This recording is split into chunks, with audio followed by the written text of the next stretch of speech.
Oh, hey there. So, the entire first season of Daredevil Born Again's out. So, let's talk about it. Because, that's why I clicked on this video, right? So, let's go.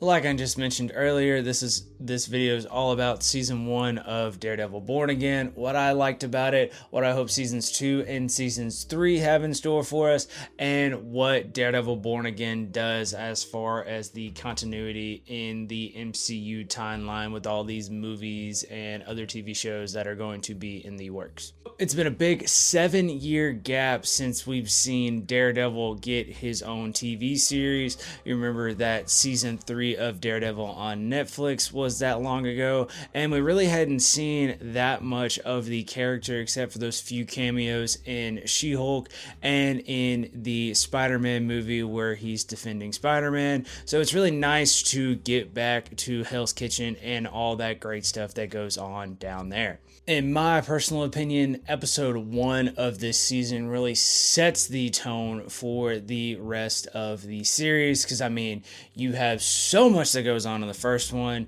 You have Foggy dying, which I think is crazy, and how many of you didn't realize till season 1 of Daredevil Born Again that Foggy was one of the Smash Brothers in Mighty Ducks?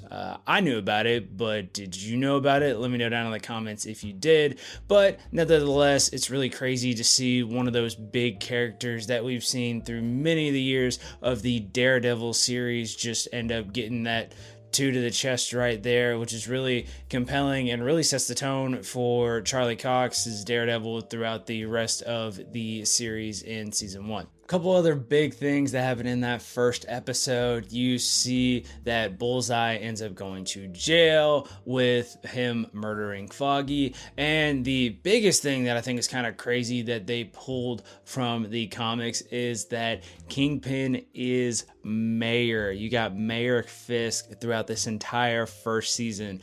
It's really interesting to see how they took that approach to it from the comics. I never really read much on it. I just kind of saw that there was a comic series where he was the mayor, and so I thought it was pretty cool that they brought that concept into live action TV series concept. As the season goes on, you really see this as more of a Matt Murdock story more than it is a Daredevil one, because after Foggy dies, you really see that he's like, hey, I'm not going to put this suit back on because this is what caused my best friend to die. So you really kind of see him grieving and kind of going through the emotions of, hey, like, I really want to put this suit back on, but every time I get really, really close to it, I think about what I lost with that, and that being a really, really close friend. Some other really cool things that season 1 set up for us that actually kind of goes beyond the TV series itself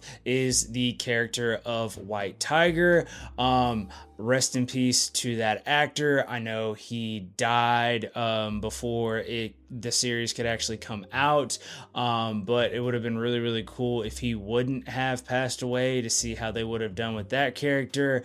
As you watch the series, you kind of see that they're setting up a young Avengers, and they keep adding to that lineup with the daughter of that character possibly stepping into that role of White Tiger. Maybe we see that progression in seasons 2 and 3 of Daredevil, or we see it in a completely different series that Disney Plus or Marvel hasn't told us about yet. Continuing on about the really, really good thing about season 1 of Daredevil Born Again is that they actually called back to some really cool other series that I think really haven't gotten that much light until now, that being the Hawkeye series and the Miss Marvel series that was on Disney Plus. You see his character name. I don't know why I'm having trouble getting his name out, but you see him show up, and you actually see him in his role a little bit more as the swordsman that they kind of hinted at in Hawkeye. Kind of curious to see if he actually becomes the full superhero of swordsman in seasons 2 and seasons 3. And the other big one that we see in the Daredevil series is the name drop and the character's dad of Miss Marvel in the bank episode, which I thought was really good. Really love the penguin joke in that. If you don't know what I'm talking about, go watch that episode. You'll really get a good kick out of it. But it's really cool again that they're able to bring in all those characters. Kind of hints for me that they're setting up a either Young Avengers or some other type of super big team up that they kind of hint at the end of season 1. So moving on to my predictions of what's going to happen in seasons 2 and seasons 3 of Daredevil Born Again. We've already seen and already got confirmed that seasons 2 and seasons 3 of Daredevil Born Again are greenlit, so it's only going to be a little bit of time till you see me making another video about these, talking about those 2 seasons. But I really think season 2 can really go one of 2 ways. At the end of season 1, you see that Kingpin's kind of just taken over the city and used his vigilante task force to kind of make it his rule and kind of just control the city how he seems fit.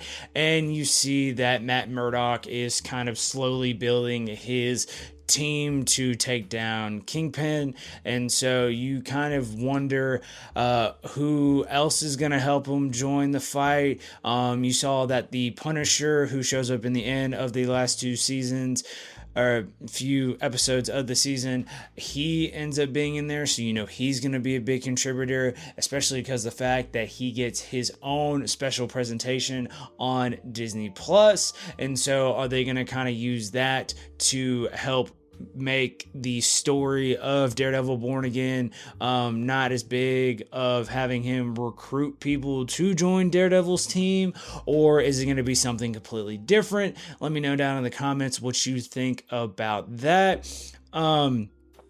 Moving on with that, it's going to be interesting because, again, you can spend a whole season of just trying to bring people, finally bringing Miss Marvel into the mix. You could bring swordsmen like we talked about earlier coming in. You could bring Kate Bishop in because you've already seen one character from that series, and where the series takes place, they're kind of all in that big area. You also see the big hint of Spider-Man, but I highly doubt that we'll probably ever get a Spider-Man cameo in either of season 2 or season 3, but nevertheless, we all can dream that that would one day happen. Couple more predictions of what I think could happen with seasons 2 and 3, which kind of also goes into my next thing that I'm going to get into about how this helps with the MCU timeline, is addressing what happens with all these other big name movies and shows that are going to be coming out. We know Avengers Doomsday and Secret Wars are going to happen, and the Thunderbolts is coming out shortly after this series had ended, so it's kind of interesting to see if they will call back to those big things, because you know, in Thunderbolts, you have Sentry, who's going to be going around just knocking out people left and right. And again, it's taking place right there in New York again. So it's kind of interesting to see, hey, will Thunderbolts call back to Daredevil in some way where it talks about Kingpin and how he's going to address that situation, or are they just going to completely avoid it and be like, that's TV, this is movies, let's keep our focus on that? Let me know down in the comments what you think, or if you think any of that will spill over movies to TV or vice versa. Before I get into talking about how I think Daredevil Born Again is going to fit its way into the MCU timeline, if you've made it this far into the video, that means you like what you've seen, and I appreciate it so much. If you do me a favor and hit that like and subscribe button, and make sure you have your notifications turned on, because I make a bunch of videos, and you will be up to date when all those videos drop. Slowly wrapping up my video. Again, I'm talking about the predictions and how this Daredevil Born Again Season 1 fits into our MCU timeline and how that's going to kind of shape everything. Like I said, again, right after the end of Season 1 of Daredevil Born Again, you're getting the Thunderbolts, which those two things kind of take place like this close to each other. So it's very interesting to see if they're going to mention, or you're really going to see anything of that in the big Thunderbolts movie. It'll be cool to see it, because I mean, you kind of see the state that city's in right now, and what we've seen from trailers of Thunderbolts of how that's going to be, and curious of season 2 if it'll bring back any references to Thunderbolts. Only time will tell. And again, also we know that we have Marvel's Secret Wars and Doomsday coming, so it'll also be interesting to see if Daredevil ends up going there. We know from the big chair lineup release that, I know I watched it. Let me know down in the comments if you enjoyed watching the chair revealed like I did. But we saw that we didn't see Matt Murdock's character in any of those chairs, but Marvel has also released that they are going to show more names that are going to be confirmed. So who knows, Daredevil could be making his way into either Secret Wars or Doomsday.